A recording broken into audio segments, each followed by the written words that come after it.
Elle a déchiré ma robe de mariée de ses propres mains et a dit que je n'avais jamais mérité son fils. Elle a dit ça en me regardant dans les yeux, avec la voix de quelqu'un qui énonce un fait technique, sans trembler, sans hésiter. Et le pire n'était pas la déchirure. Le pire, c'est que je n'ai pas été surprise. Je m'appelle Camille, j'ai 29 ans, mon propre atelier, une liste d'attente de 6 mois. J'ai tout construit, sans hériter de rien d'autre que les mains de ma mère, et d'une obstination qui ne tient pas dans de jolis mots. Je ne suis pas le genre de femme qui fait du bruit, je suis le genre qui observe, qui enregistre, qui attend le bon moment. Geneviève n'a jamais compris ça. Elle m'a regardée et a lu, simple, inférieure, remplaçable. Une couturière de quartier qui avait mis le grappin sur son fils pour des raisons qu'elle ne savait pas nommer, mais qui certainement n'incluaient pas le mérite. 18 mois de remarques chirurgicales, 18 mois de sourires avec un fil de rasoir caché dessous. J'écoutais, je notais, je ne réagissais pas. Alors elle est entrée dans mon atelier un mardi de mai. Elle a demandé à voir la robe que j'avais cousue de mes propres mains pendant 140 heures. Je lui ai montré, et en 4 secondes, d'un seul geste brusque, tout ce qu'elle pensait de moi est apparu avec une clarté qu'elle-même n'attendait pas. Le téléphone de Sarah était en train d'enregistrer sur la table. Dans les mois qui ont précédé le mariage, j'ai appris ce que signifie être exploité avec élégance. Ce n'est pas le genre d'exploitation que l'on nomme facilement. Elle est lente, elle est quotidienne, elle se construit en couches si fines que si vous vous plaignez, cela ressemble à une exagération de votre part. Tout a commencé avec les uniformes du fils de Geneviève. Pas de Thomas, mon fiancé, mais de Lucas, le frère cadet, 16 ans, lycée privé. Elle est arrivée à l'atelier un vendredi avec 3 pantalons et 2 vestes qui avaient besoin d'ajustements urgents, remise des diplômes, délai de 48 heures, sans demander le prix, sans mentionner le paiement. Avec le sourire de quelqu'un qui vous fait une faveur en vous laissant travailler pour la famille. J'ai fait les retouches, j'ai rendu dans les délais. Elle a récupéré avec un « c'est parfait » et est repartie. Elle n'a pas payé, je n'ai pas réclamé. Parce que j'étais encore en train d'apprendre que ne pas réclamer une fois, c'est signer un contrat sans papier. En 2 mois, ce furent les robes des cousines du mariage. 4 robes de demoiselles d'honneur, sur mesure, tissu choisi par Geneviève, délai, choisi par Geneviève. Quand j'ai demandé pour le devis, elle m'a regardée avec cette expression de quelqu'un contraint d'expliquer quelque chose d'évident à un enfant. Elle a dit que la famille contribuerait selon ses moyens. Elle a dit que la famille Moreau n'était pas riche, mais avait de la dignité. Elle a dit ces 2 choses ensemble, dans le même souffle, comme si l'une complétait l'autre. J'ai compris ce que contribuerait selon ses moyens voulait dire. J'ai acheté le tissu, j'ai cousu les 4 robes, j'en ai été payée pour une. Le paiement est arrivé en espèces, dans une enveloppe remise par Thomas, sans reçu, sans facture, sans le montant que j'avais indiqué. 7 centimes de l'heure, si j'avais fait le calcul. Je ne l'ai pas fait à voix haute. Je l'ai fait dans le carnet que je gardais dans le tiroir de la table de coupe, où je notais tout. Date, montant, ce qui avait été demandé, ce qui avait été payé. Une comptabilité dont personne ne savait qu'elle existait, pour une conversation dont je ne savais pas encore quand elle aurait lieu. Les obsèques du grand-oncle de Thomas ont eu lieu au 11e mois. Geneviève m'a appelée à 6 heures du matin pour me demander des tenues sombres, quelque chose de digne pour la famille. Vous comprenez. Je suis venue en tenue sombre. Je suis restée 5 heures dans une salle avec des gens que je ne connaissais pas, présentée comme la jeune fille qui va épouser Thomas. Pas comme Camille, pas comme la propriétaire d'un atelier avec 6 mois de liste d'attente. La jeune fille, comme si j'étais un détail provisoire, quelqu'un que le temps allait encore ajuster. Je suis rentrée à l'atelier après les obsèques et j'ai travaillé jusqu'à minuit pour rattraper les heures perdues. J'ai tout noté dans le carnet. Et j'ai attendu. Le dîner a eu lieu un jeudi d'avril, 6 semaines avant le mariage. Geneviève avait invité ses 2 fils, sa belle-sœur, sa meilleure amie et moi, comme si j'avais ma place à cette table, par tolérance, pas par droit. La table était mise avec la belle vaisselle. Il y avait un scénario dans ce dîner que j'ai perçu avant que le premier plat soit servi. Geneviève a attendu le dessert. Puis elle a posé les mains sur la nappe, a regardé toute la table et a dit qu'il devait parler des coups du mariage. Elle a dit que la famille Moreau avait donné le maximum dans ses possibilités. Elle a dit que la salle était payée, le prêtre confirmé, le bouquet en cours. Puis elle s'est tournée vers moi avec ce regard de comptable et a dit que comme j'avais mon atelier et que mes revenus étaient les miens et ne dépendaient de personne, il serait naturel que je prenne en charge le traiteur, le photographe et la décoration. Naturel, c'était le mot. Lucas, le frère, a ajouté que c'était une question de famille, que le mariage est un sacrifice pour tous, que la famille Moreau avait beaucoup investi dans Thomas, ses études, son master, l'appartement en héritage de son père, et que maintenant, c'était au tour de celle qui arrivait de montrer qu'elle voulait vraiment faire partie de la famille. Thomas n'a rien dit. Je l'ai regardé pendant 3 secondes exactes. Il regardait sa cuillère à dessert. La belle-sœur a dit que Camille allait comprendre, parce qu'elle était une femme intelligente. Elle a dit ça avec le sourire de quelqu'un qui paie un compliment, qui est en réalité une facture. J'ai tout écouté. Je n'ai pas réagi. J'ai pris ma tasse de café et j'ai bu en silence pendant qu'ils calculaient ce que je leur devais en échange d'entrer dans une famille qui n'avait pas encore décidé si elle me voulait dedans. Quand je suis rentrée ce soir-là, j'ai ouvert le carnet du tiroir. J'ai écrit la date. J'ai écrit le montant total qu'il suggérait. J'ai écrit le nom de chaque personne qui était à cette table. Et j'ai commencé à réfléchir à ce qui viendrait ensuite. Ils sont partis et le silence est descendu comme un tissu lourd sur un mannequin vide. Thomas était sorti avec Lucas pour prendre l'air. Cette phrase que les hommes utilisent quand ils ne veulent pas choisir leur camp.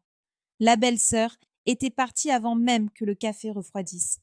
Et Geneviève est sortie en dernier avec l'élégance de quelqu'un qui n'a pas besoin de se presser parce qu'elle a déjà gagné. Elle a laissé les documents sur la table de la salle à manger. 3 feuilles, des contrats avec les prestataires du mariage déjà signés par elle, avec mon numéro de sécurité sociale tapé dans les champs de responsable financier. Il ne manquait que ma signature. Elle a dit que ce serait une formalité. Elle a dit ça avec le même ton qu'elle emploie pour dire que le ciel était bleu. Je me suis retrouvée seule avec les 3 feuilles et le stylo qu'elle avait laissé à côté, comme si c'était un cadeau. J'ai pris le stylo, je l'ai tenu. Je suis restée comme ça.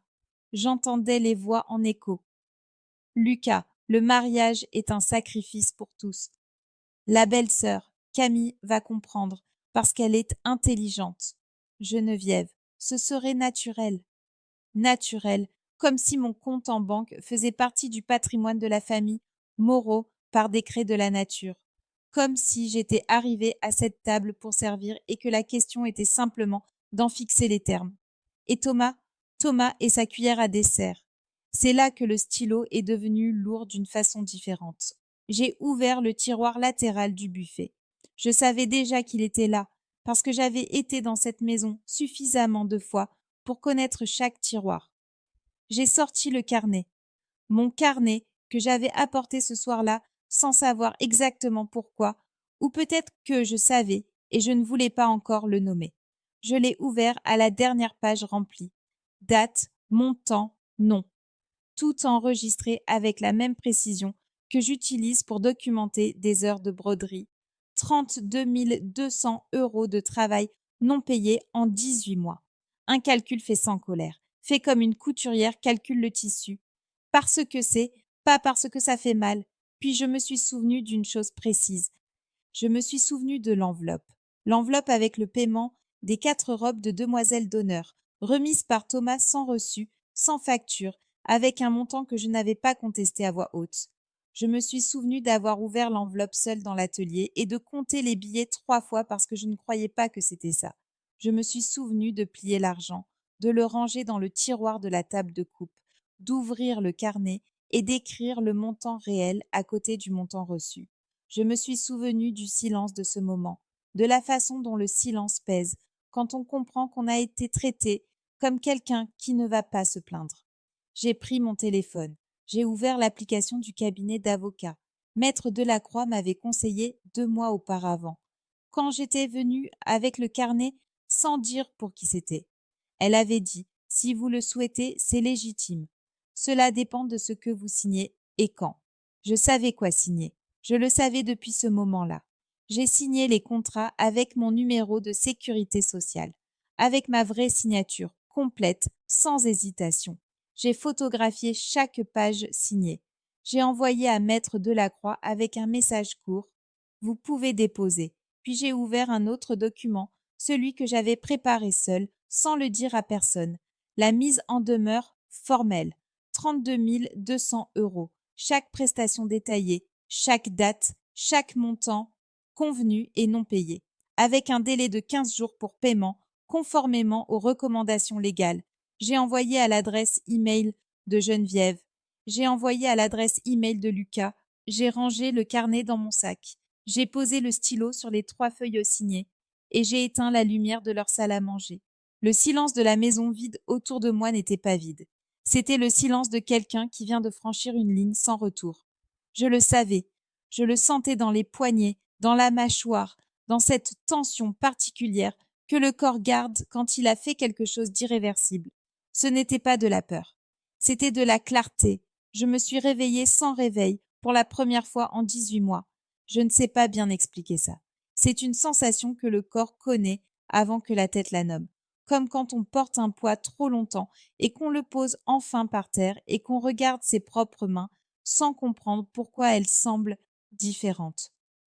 Je suis restée allongée exactement 3 minutes à regarder le plafond et ce que j'ai ressenti n'était pas du soulagement immédiat. C'était de la clarté.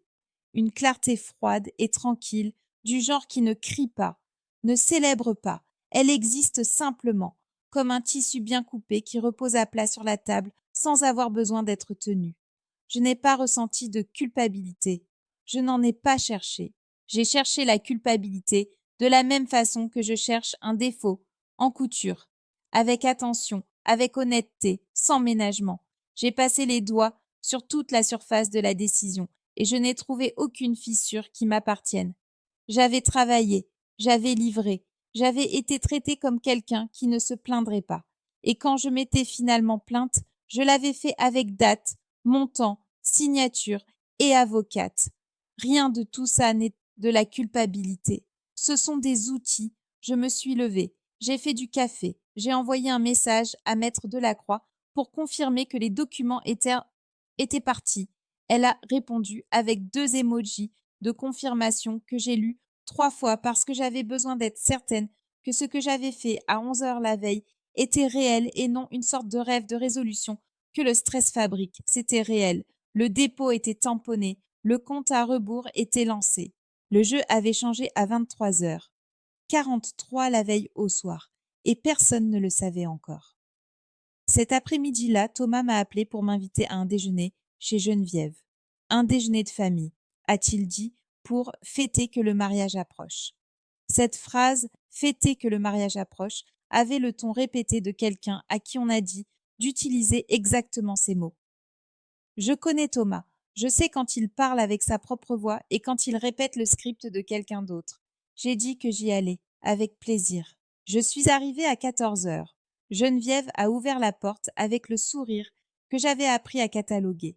Le sourire de quelqu'un qui croit avoir gagné, mais a suffisamment d'élégance pour ne pas montrer les dents.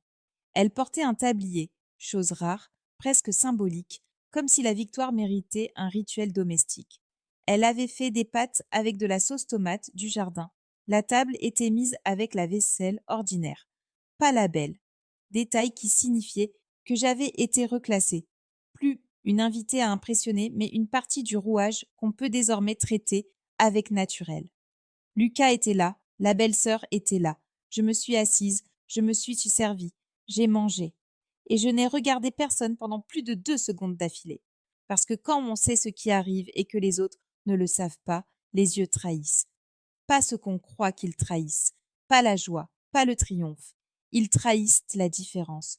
Ils trahissent le fait qu'on voit la table depuis un angle auquel ils n'ont pas accès, et les gens intelligents le sentent avant de le nommer. Geneviève est intelligente. Je ne pouvais pas lui laisser une seule seconde d'étrangeté à examiner. Alors j'ai mâché lentement. J'ai répondu aux questions sur la robe, sur l'atelier, sur les préparatifs. J'ai posé des questions sur l'oncle qui habite en province, sur la fête de remise des diplômes de Lucas qui avait eu lieu le mois précédent. J'ai posé les bonnes questions. J'ai écouté les réponses avec le niveau d'attention juste. J'ai été exactement la Camille qu'il connaissait, la Camille qui accepte, qui s'adapte, qui ne va pas se plaindre. Le masque n'était pas lourd, c'était le plus léger que j'ai jamais porté. Parce que dessous, pour la première fois en 18 mois, il n'y avait rien à cacher au prix de l'effort. Il y avait simplement la certitude, calme, de quelqu'un qui vient de jouer la pièce la plus importante de l'échiquier et qui attend que l'autre joueur lève les yeux vers le plateau. Au moment du café, Lucas a dit, la fourchette en l'air et le ton de quelqu'un qui complimente, mais en réalité marque son territoire, que la famille allait enfin être complète. Il a dit que Thomas méritait une femme, qui accepte vraiment de faire partie de la famille, que construire une famille, c'est du sacrifice et que c'était bien de voir que Camille avait compris ça. J'ai souri, pas le sourire de quelqu'un qui est d'accord, le sourire de quelqu'un qui garde une information pour un moment précis que l'autre ne sait pas qui existe. Geneviève, de l'autre côté de la table, m'a observé pendant 2 secondes. Puis elle a détourné le regard vers les pattes. J'ai pris une gorgée d'eau, j'ai reposé le verre avec soin, et j'ai continué à déjeuner comme si la journée était absolument ordinaire. Parce que pour eux, elle l'était encore. Pour moi, elle était déjà terminée. L'invitation pour le thé de cuisine de Geneviève est arrivée par message de Thomas un vendredi après-midi, avec l'enthousiasme légèrement répété de quelqu'un à qui on a dit de rendre l'invitation irrésistible. Samedi après-midi, chez elle, famille proche, cadeau symbolique. J'ai lu le message 3 fois, pas par hésitation, par calcul. Le délai de 15 jours de la mise en demeure formelle expirait le mardi suivant, ce qui signifiait que Geneviève et Lucas avaient déjà reçu l'email, qu'ils l'avaient lu, ou feint de ne pas le lire, ce qui, du point de vue légal, revient au même. Et maintenant, il y avait un thé prévu 48 heures avant l'échéance, avec la famille homme proche, dans une maison où j'avais signé des documents la semaine précédente. J'y suis allée. J'ai acheté un ensemble de poils anti-adhésives, emballés dans du papier craft, noué d'un ruban champagne. Le genre de cadeau qui dit « Je suis là, je participe, je n'ai rien à cacher ». Je suis arrivée à l'heure. J'ai embrassé Geneviève, sur la joue à la porte. Elle portait un rouge à lèvres corail, un parfum que j'avais appris à reconnaître à 2 mètres de distance, un sourire qui avait baissé d'1 degré de température depuis le déjeuner du jeudi. Elle avait lu l'email. Je le savais avant d'entrer dans le salon. Le thé s'est déroulé pendant 40 minutes, de façon tout à fait normale. Conversation sur le traiteur, sur le photographe, sur une cousine de Thomas qui avait confirmé sa venue depuis Bordeaux. Puis Lucas est arrivé. Il est arrivé pressé, la veste légèrement froissée de quelqu'un qui a quitté le bureau plus tôt que prévu. Et avant de s'asseoir, il a dit à Geneviève, d'une voix qui voulait être basse, mais qui a atteint toute la pièce, « Maman, il faut appeler Maître Dubois aujourd'hui. » Maître Dubois. J'ai pris ma tasse de thé. J'ai bu lentement. La température était parfaite, chaude, mais pas assez pour brûler. Je me suis concentrée sur cette information, la température du thé. Je n'ai pas regardé Lucas. Je n'ai pas regardé Geneviève.